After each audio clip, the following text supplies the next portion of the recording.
Joko Widodo telah memanfaatkan tangan Presiden Prabowo untuk mengendorse calon-calon tertentu bagi pelanggengan kekuasaannya. 3. Salah satu kejahatan politik otoriter syarat KKN oligarki Joko Widodo adalah menempatkan Gibran sebagai cawapres Pilpres 2024 dan disusul dengan praktik yang sama untuk memenangkannya dalam Pilpres 2024. Padahal di samping inkonstitusional, pencawapresan Gibran telah tidak memenuhi syarat etika, moral, dan ijazah pendidikan. Gibran telah melakukan perbuatan tercela terlihat dari aktivitas akun Kaskus Fufufafa, amoral, yang mestinya diproses hukum, bukan malah dilantik menjadi Wakil Presiden Republik Indonesia. 4. Pembusukan partai politik di satu sisi dan politik sandra ala sprindik atau sprindik Joko Widodo di sisi lain telah menjadikan DPR yang semestinya menjalankan fungsi pengawasan berubah menjadi endorser kebijakan pemerintah yang merugikan negara dan rakyat sambil memainkan politik sandra. Oligarki Joko Widodo telah menyulap hukum menjadi kepanjangan tangan politik yang berkhidmat kepada kekuasaan oligarki, di mana negara hukum telah berubah menjadi negara kekuasaan.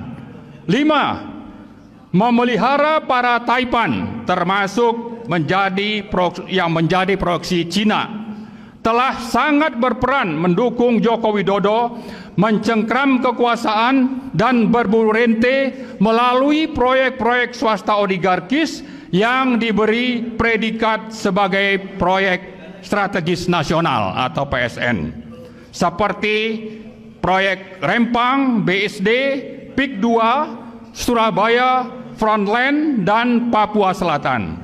Dengan status PSN, para oligarki seperti Agwan, Salim, Tommy Winata, dan lain-lain mendapat dukungan penuh rezim untuk menindas, menjajah, menyengsarakan, dan menghancurkan kehidupan rakyat.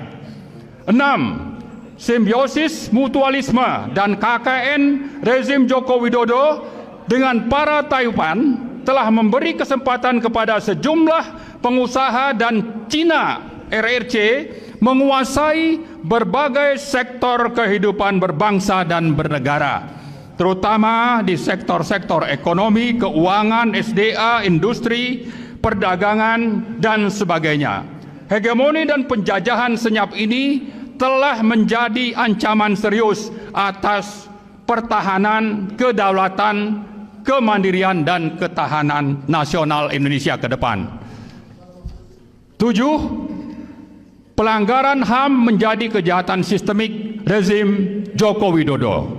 Tewasnya 800-an petugas pemilu berakhir tanpa proses hukum. Padahal Perhimpunan Kedokteran menyatakan kematian tersebut bukan karena kelelahan tetapi by design. Peristiwa pembunuhan 6 orang pendemo Bawaslu 21-22 Mei 2019, pembantaian 6 laskar pengawal HRS, hingga kasus Kanjuruhan yang menewaskan lebih dari 300 orang rakyat Indonesia